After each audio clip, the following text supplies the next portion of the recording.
स्वागत है आपका मीना की आवाज यूट्यूब चैनल पर। सत्यवादी वीर तेजाजी महाराज एक ऐसे महापुरुष, एक ऐसे लोक देवता थे जिन्होंने एक नाग देवता को दिए गए वचन के ऊपर अपनी जान कुर्बान कर दी। वीर तेजाजी को भगवान शिव का 11वां अवतार माना जाता है। तेजाजी की कहानी साउथ इंडिया की फिल्मों से कम नहीं है। तेजाजी की शादी बचपन में ही पेमल नाम की राजकुमारी से हो गई थी। शादी के वक्त तेजाजी की उम्र मात्र 9 महीने थी और पेमल की उम्र मात्र 6 महीने थी। दोनों की शादी के कुछ दिन बाद ही तेजाजी के पिता ताहड़ जी और पेमल की मामा खाजू काला के बीच कहासुनी हो गई। विवाद इतना ज्यादा बढ़ गया कि उस दिन पेमल के मामा ने तेजाजी के पिता को पूरे परिवार सहित मारने के लिए चैलेंज कर दिया। जब तेजाजी के पिता घर आए तो पूरी रात उनको नींद नहीं आई। तेजाजी की माताजी ने पूछा भी कि आप इतनी टेंशन में क्यों हो, परंतु ताहड़ जी ने पत्नी को कुछ भी नहीं बताया। और एक दिन मौका देखकर पेमल के मामा ने तेजाजी के पिता पर तलवार से हमला कर दिया, परंतु तेजाजी के पिता जानते थे कि खाजू काला कभी भी हमला कर सकता है, इसीलिए वो भी अपने प्राणों की रक्षा के लिए कुछ हथियार अपने साथ रखते थे। और उसी दिन तेजाजी के पिता ने पेमल के मामा को मौत के घाट उतार दिया।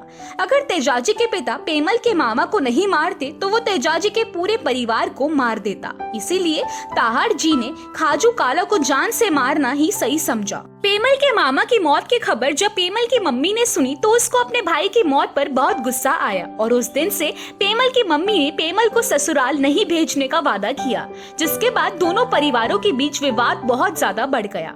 कई साल बीत गए और तेजाजी महाराज बड़े हो गए, परंतु तेजाजी महाराज को ये बात नहीं पता थी कि मेरी शादी भी हो चुकी है और विवाद की वजह से कोई बताया भी नहीं। उसके बाद एक दिन तेजाजी महाराज खेत में काम करने चले गए। दोपहर हो गई, तेजाजी को तेज भूख लगने लगी, परंतु तेजाजी की भाभी ने खेत में खाना बहुत लेट लाया।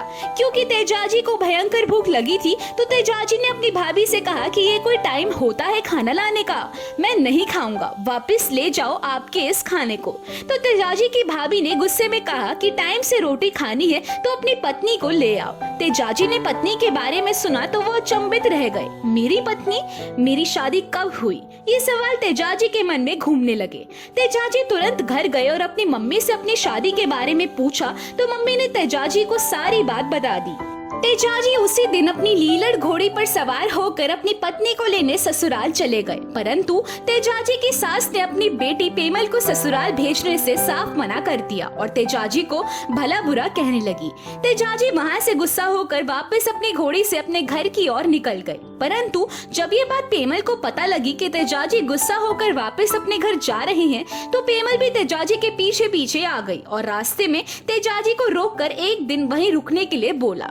तेजाजी अपनी पत्नी की बात मान गए, लेकिन उन्होंने पत्नी से कहा कि तेरी मम्मी ने मेरी बहुत बेइज्जती की है, मैं वापस तेरे घर तो नहीं जा सकता। इसीलिए पेमल ने अपनी सहेली लाछा गुजरी के घर तेजाजी को एक दिन के लिए रोक लिया, परंतु उसी रात लाछा गुर्जरी की गायों को मेर की मीना चुरा ले गए। तब लाछा गुर्जरी तेजाजी से अपनी गायों को छुड़ाने की विनती करती है तो तेजाजी तुरंत अपनी घोड़ी पर सवार होकर गायों को छुड़ाने चल दिया।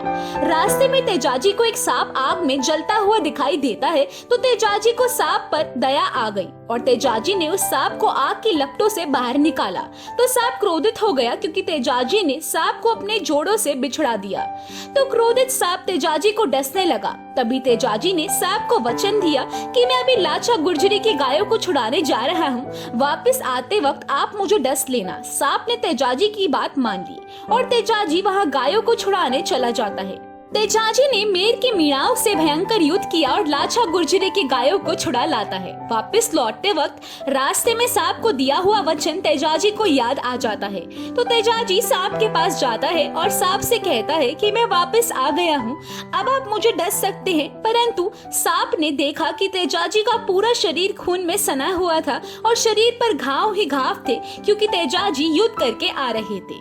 ये हालत देखकर सांप ने तेजाजी से कहा कि आपके शरीर पर पर ऐसी कोई जगह ही नहीं बची जहां मैं काट सकूं। तब तेजाजी ने मुंह से अपनी जीभ निकाली और सांप से कहा कि आप मेरी जीभ पर काट लीजिए। तब सांप ने तेजाजी की जीभ पर काटा और तेजाजी अजमेर के सुरसरा नामक कस्बे में शहीद हो गए और तेजाजी की पत्नी पेमल भी तेजाजी के साथ सती हो गई। सांप ने तेजाजी की वचन बुद्धता से खुश होकर वरदान दिया कि आज के बाद तेजाजी भी सांपों के देवता के रूप में पूजे जाएंगे और उसी दिन से तेजाजी सांपों के देवता के रूप में पूजे जाते हैं और सांप के डसने वाले व्यक्ति तेजाजी के मंदिर जाने से ठीक हो जाते हैं। तो ये थे सत्यवादी वीर तेजाजी महाराज, जो आज भी राजस्थान में लोक देवता के रूप में पूजे जाते हैं।